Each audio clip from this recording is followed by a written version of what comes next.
I want to tell you about Nancy Pelosi, and I want to congratulate the folks at the Washington Free Beacon. Now, we're going to take this step by step, ladies and gentlemen, so you can see how corporatism and crony capitalism works to rip you off, where you're subsidizing millionaire and billionaire leftists. They don't just support big centralized government out of ideology. They also support it because it makes them incredibly rich. Illegitimately so. So turn up the volume, push away the distractions, and here we go. The top Democrat in the House of Representatives steered more than $1 billion in subsidies to a light rail project that benefited a company run by a high-dollar Democratic donor in which her husband is a major investor. The facts. When cloud computing giant Salesforce, that's the name of the company, Salesforce, sold a large plot of land to the Golden State Warriors in April, it had House Minority Leader Nancy Pelosi to thank for helping to swell real estate prices in the area. Pelosi has worked for more than a decade to steer taxpayer funds to a light rail project in San Francisco's Mission Bay neighborhood, where Salesforce had planned a new campus. Experts say the project boosted the value of Mission Bay real estate generally. The company's CEO, Mark Benoit, is a high-dollar Democratic donor. Pelosi and her leadership pack are among the recipients of his generous campaign contributions. Pelosi's husband is also a major Salesforce investor. Remember, Salesforce is the company. Pelosi's tireless advocacy for federal support for San Francisco's light rail system has come under scrutiny for potentially enriching another liberal billionaire, hedge fund manager Tom Steyer. Remember him? Posted the Keystone Pipeline, putting up $100 million behind left-wing candidates in the Democrat Party. Remember him? Now, in Salesforce's case, Pelosi's work appears to have financially benefited not just a Democratic mega donor, but also a company in which Pelosi's direct family owns a large stake, as well as valuable real estate holdings in her husband's portfolio.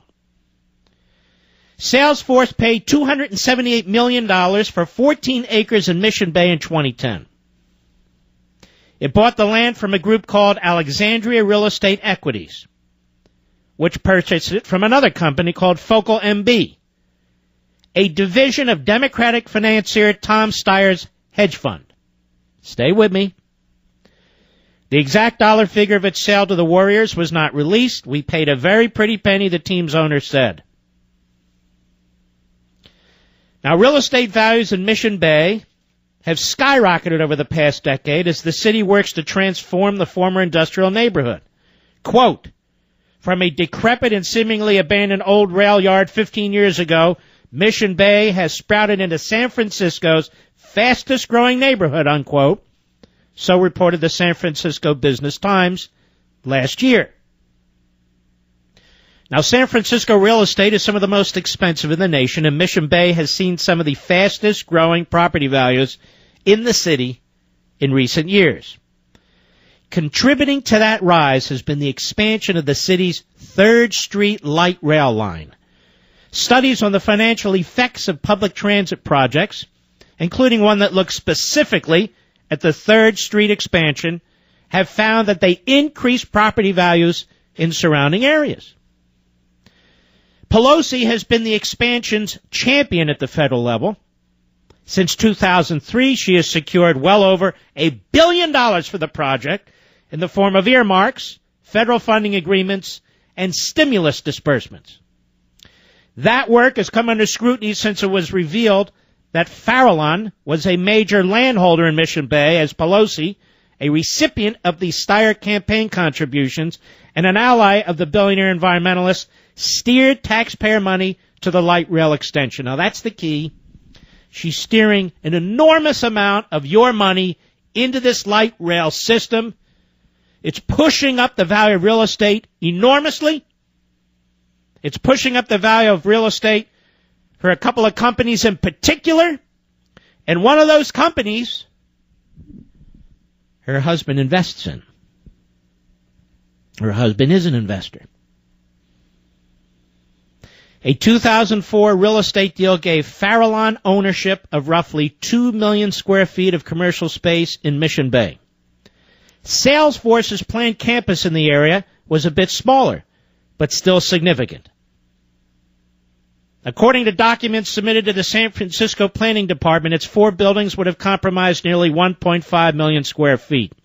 It's this Salesforce company I want you to stay focused on. An increase in value of Salesforce's real estate from 2010 to its sale this year would mean a financial gain for the company and its investors, one of whom is Mr. Pelosi. According to her most recent personal financial disclosures, that is Pelosi's, filed in May of this year, Paul Pelosi, her husband, owns a stake in Salesforce worth between $500,000 and $1 million. Pelosi first invested in the company in 2000 when he, Paul Pelosi, purchased between $15,000 and $50,000 in stock. Pelosi seems to have acquired shares in a private offering prior to the company's 2004 initial public offering. Its stock has soared since then.